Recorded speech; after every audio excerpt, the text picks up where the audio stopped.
ये आकाशवाणी है। प्रस्तुत है कार्यक्रम न्यू इंडिया समाचार।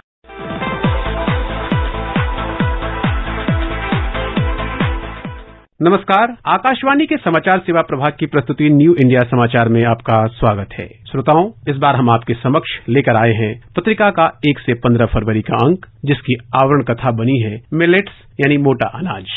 दुनिया 2023 को अंतर्राष्ट्रीय पोषक अनाज वर्ष के रूप में मना रही है। कल के अंक में हमने आपको बताया था कि भारत के प्रयास से ही वर्ष 2023 को अंतर्राष्ट्रीय पोषक अनाज वर्ष घोषित किया गया है। मोटा अनाज को लोकप्रिय और जन जन की थाली में पहुंचाने के लिए केंद्र सरकार बहुत योजनाबद्ध तरीके से प्रयास कर रही है। आज हम आपको बताएंगे कि मिलेट्स पोषक अनाज या श्री अन्न कब से भारत में प्रयोग किया जा रहा है और कौन कौन से अनाज मोटा अनाज की श्रेणी में शामिल है। मिलेट्स एक प्राचीन अनाज माना जाता है। इसका एक इतिहास है जो हमारे द्वारा उपभोग किए जाने वाले आधुनिक अनाजों से पहले का है। ऐसे कई प्रमाण मिले हैं जिनसे पता चलता है कि सिंधु घाटी सभ्यता के दौरान मोटे अनाजों को खाया जाता था। वास्तव में सिंधु घाटी सभ्यता से बरामद की गई कुछ कलाकृतियों के अनुसार सिंधु घाटी में मोटा अनाज पाया जाता था। जहाँ तक भारत का संबंध है, हम विश्व के सबसे बड़े उत्पादक हैं। भारत में लगभग 1.80 करोड़ टन मिलेट्स का उत्पादन होता है, जो वैश्विक उत्पादन का लगभग 20% है।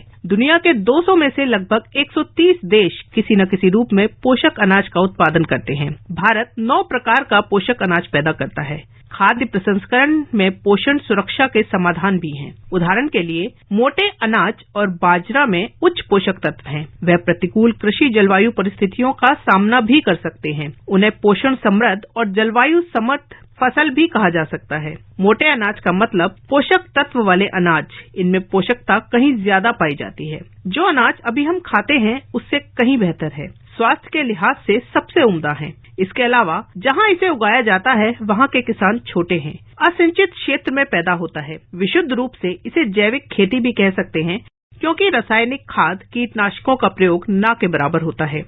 मोटा अनाज कहकर जिसे नकार दिया गया था, वह अवधारणा अब बदल रही है। सुपर फूड के रूप में इसकी पहचान बन रही है। इसकी मांग बढ़ाने पर जोर दिया जा रहा है ताकि किसानों को बेहतर मूल्य मिले।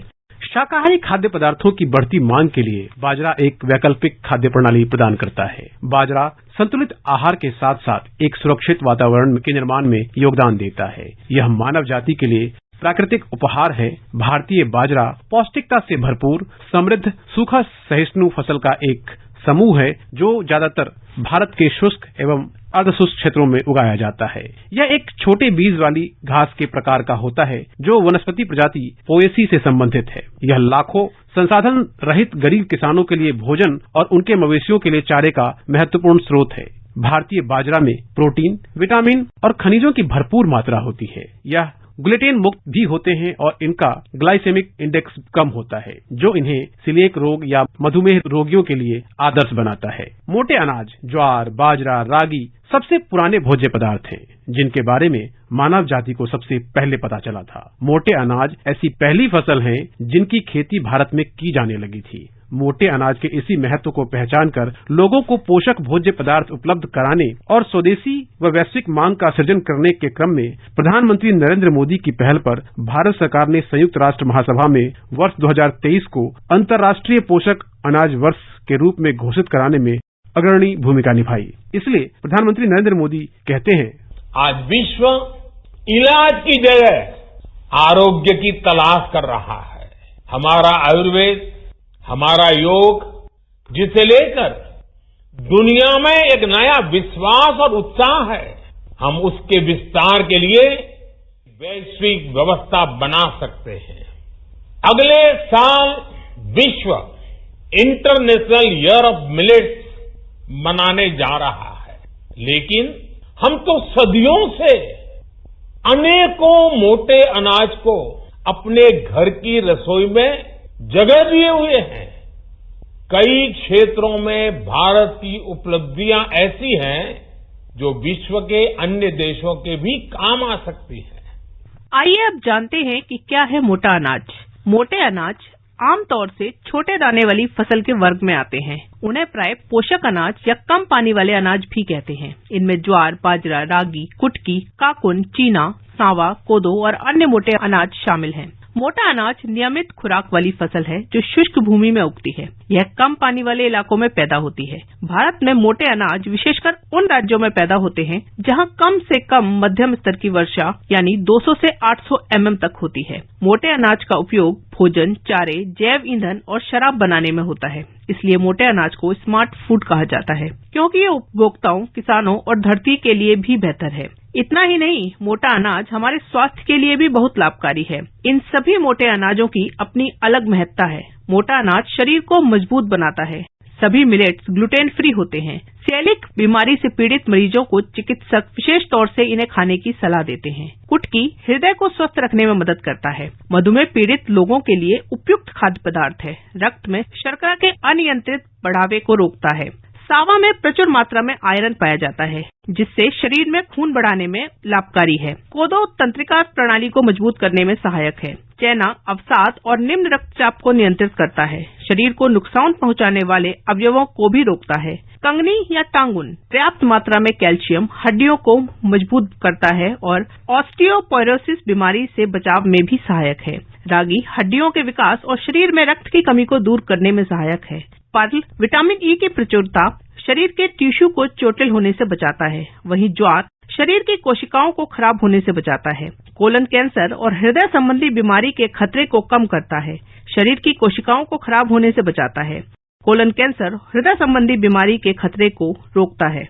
इतना ही नहीं, भारत सामान्य तौर पर उगाए जाने वाले सभी 9 मोटे अनाजों का उत्पादन करता है और दुनिया में मोटे अनाजों का सबसे बड़ा उत्पाद और 5वां सबसे बड़ा निर्यातक है। भारत के अधिकांश राज्यों में एक या एक से अधिक मोटे अनाजों की प्रजातियां उगाई जाती हैं। भारत में मोटे अनाज के प्रमुख उत्पादक राज्य हैं राजस्थान, उत्तर प्रदेश, हरियाणा, गुजरात, मध्य प्रदेश, महाराष्ट्र, कर्नाटक, तमिलनाडु, आंध्र प्रदेश और तेलंगाना। राष्ट्रीय खाद्य सुरक्षा मिशन कार्यक्रम के तहत NFMS पोषक अनाज 14 राज्यों के 212 जिलों में लागू किया जा रहा है। भारत में मोटे अनाज मूल्यवर्धन श्रृंखला में 500 से अधिक स्टार्टअप कार्यरत हैं, जबकि भारतीय कृषि अनुसंधान संस्थान ने राष्ट्रीय कृषि विकास योजना रफ्तार के तहत 250 स्टार्टअप को सहयोग दिया है। भारत ने 2021-22 के दौरान $34.32 मिलियन मूल्य के मोटे अनाज के उत्पादों का निर्यात किया। वर्ष 2020-21 में $26.97 मिलियन के मोटे अनाजों का निर्यात किया गया था। एशिया और अफ्रीका मोटे अनाज फसलों के प्रमुख उत्पादन और उपभोग के केंद्र हैं। भारत, नाइजर, सूडान और नाइजीरिया मोटे अनाजों के प्रमुख उत्पाद देश हैं। साथ ही पोषक अनाज वर्ष में अंतर्राष्ट्रीय मंच पर छाने की भारत की पूरी कार्य योजना तैयार है, जिसे विस्तार से न्यू इंडिया समाचार पत्रिका में पढ़ा जा सकता है। श्रोताओं, यह तो बात रही हमारी इस बार की आवरण कथा की। इसके अलावा इस अंक में 74वें गणतंत्र दिवस समारोह की झलकियों को भी शामिल किया गया है। वैसे तो हमारी गणतंत्र दिवस परेड हर बार शानदार रहती है, लेकिन इस बार परेड पहली बार राजपथ नहीं कर्तव्य पथ पर आयोजित हुई। यही इसकी एक विशेषता रही। इसके अलावा नौसेना दस्ते में पहली बार 3 महिला और 5 पुरुष अग्निवीर शामिल हुए। पहली बार नारकोटिक्स कंट्रोल ब्यूरो की झांकी परेड में शामिल हुई। पहली बार परेड में मिस्र की सैन्य टुकड़ी भी शामिल हुई। अंतर्राष्ट्रीय पोषक अनाज वर्ष 2023 की भी झांकी निकाली गई। स्वदेशी पैसेंजर ड्रोन वरुण भी पहली बार परेड का हिस्सा बना। इन सब विशेष झांकियों की झलक पत्रिका में भी शामिल की गई है। इस अंक के व्यक्तित्व की कड़ी में महान वैज्ञानिक शंभुनाथ डे को शामिल किया गया है, जिनके शोध ने बचाई हैजा के मरीजों की जान। इनकी इस खोज को भी आप विस्तार से पत्रिका में पढ़ सकते हैं। श्रोताओं, समय की बाध्यता को देखते हुए आज इतना ही। कार्यक्रम की अगली कड़ी में बात होगी इस बार के अंक के अन्य समाचारों और अमृत महोत्सव की। इस पाक्षिक पत्रिका की हर प्रति newindiasamaachar.pib.gov.in वेबसाइट पर उपलब्ध है, जहां आप सभी समाचारों को विस्तार से पढ़ सकते हैं। डिजिटल और प्रिंट में यह पत्रिका देश ही नहीं विदेशों में भी अपनी अलग पहचान बना चुकी है। इसका ट्विटर हैंडल NISPIB इंडिया है, जो वेरीफाइड है। इसके अलावा आप हमें response-nis@pib.gov.in पर ईमेल के जरिए अपना सुझाव भी भेज सकते हैं। तब तक के लिए धन्यवाद।